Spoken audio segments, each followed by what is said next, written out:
అందరికీ నమస్కారం.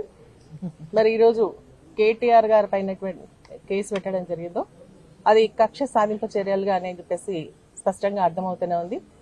Diversion politics. ఎందుకంటే వాళ్ళు ఇచ్చినటువంటి హామీలు ఏవి కూడా నెరవేర్చుకోకపోగా మరి ప్రజలందరితోని ఎదురు తిట్లు పడతారన్న ఒక ఆలోచనతో మరి ప్రజలు అడుగుతారన్న ఒక ఆలోచనతో అదే విధంగా ప్రజల గొంతుకగా కేటీఆర్ గారు మరి మాట్లాడుతున్నటువంటి సందర్భంలో వారు గొంతులు నొక్కాలన్న ఆలోచనతోనే ఈ కేసు పెట్టడం జరిగింది. కేసు ఈ ఫార్ములాకి సంబంధించినటువంటి ఇష్యూ ఎప్పుడు జరిగింది? 2022లో జరిగితే 1 year వీరి అధికారం 13 months అవుతుంది అధికారంలోకి వచ్చిన తర్వాత ఇప్పుడు గుర్తొస్తుందా అని చెప్పేసి అడుగుతాను. అంటే వాళ్ళకి ఏంటంటే కేవలం మాట్లాడేటువంటి వాళ్ళని మాట్లాడకుండా చేయాలా, భయభ్రాంతులకు గురి చేయాలా, వాళ్ళ గొంతులు నొక్కాలా, ప్రతిపక్షం ఏదైతే పాత్ర పోషిస్తుందో మరి అధికార పక్షం వాళ్ళకి భయాన్ని గురి చేస్తుంది కాబట్టి దాన్ని లేకుండా చేయాలన్న ఒక ఆలోచనతోనే ఈ రోజు కేసు పెట్టడం జరిగింది. నిజంగా హైదరాబాద్ ఇమేజ్ మరి బ్రాండ్ ఇమేజ్ ని పెంచింది కేటీఆర్ గారు. ఐటీ సెక్టర్ లో బెంగళూరు అని అంటే ఇప్పుడు హైదరాబాద్ ని మరి ఇమేజ్ హైదరాబాద్ ఐటీ సెక్టర్ లో పెంచింది, ఎంప్లాయ్మెంట్ ప్రొవైడ్ చేసింది, ఇండస్ట్రియల్ సెక్టర్ ని పెంచింది కేటీఆర్ గారు. హైదరాబాద్ విశ్వనగరంగా తీర్చిదిద్దడానికి ప్రయత్నం చేసింది కేటీఆర్ గారు. అదే విధంగా వరల్డ్ లోనే మరి హైదరాబాద్ గ్రీన్ సిటీగా గుర్తింపు తెచ్చే విధంగా చేసింది కూడా కేటీఆర్ గారు.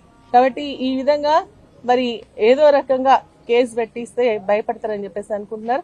కానీ ప్రజల కోసం ప్రజల పక్షాన బీఆర్ఎస్ పార్టీ ఎప్పుడు మాట్లాడుతూనే ఉంటుంది. కేటీఆర్ గారు కూడా అదే విధంగా ముందుకు వెళ్తా ఉన్నారు. ఖచ్చితంగా ఈ యొక్క కేసు గురించి ఎవరు కూడా భయపడట్లేదు. ఎందుకంటే దీంట్లో అవినీతి జరగలేదు, అందరికీ స్పష్టంగా తెలిసిందే.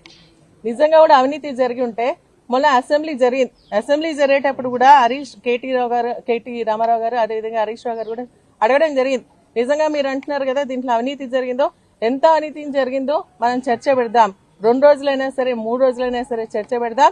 ఆ చర్చ ద్వారా మరి ఎంత అవినీతి జరిగింది ప్రజలకు తెలిసే విధంగా చేయండి అంటే అప్పుడు వారికి ఉలుకు పలుకులు తప్పించుకున్నారు. ఎందుకంటే దాంట్లో అవినీతి అనేది లేదు. అందుకని చెప్పేసి ప్రజలకు ఎక్కడ బయట తెలిసిపోతుందన్న ఆలోచనతో దాన్ని తప్పించుకొని ఈ రోజు కావాలని కేసు పెట్టడం జరుగుతోంది. ఏది ఏమైనా కూడా ఈ రోజు దీంట్లో పెద్ద అమౌంట్ కూడా కాదు. ఇక్కడ ఇచ్చినామని చెప్పేసి ప్రభుత్వం ఒప్పుకుంటుంది, అక్కడ తీసుకున్నామని చెప్పేసి కంపెనీ కూడా చెప్తుంది. మరి ఇంకా అవినీతి ఎక్కడ జరిగింది అని చెప్పేసి మేము కూడా ప్రశ్నిస్తా ఉన్నాం. కాబట్టి ఇది కేవలం కక్ష సాధింపు మరి పాలిటిక్ డైవర్షన్ కోసం చేసినటువంటి కార్యక్రమం.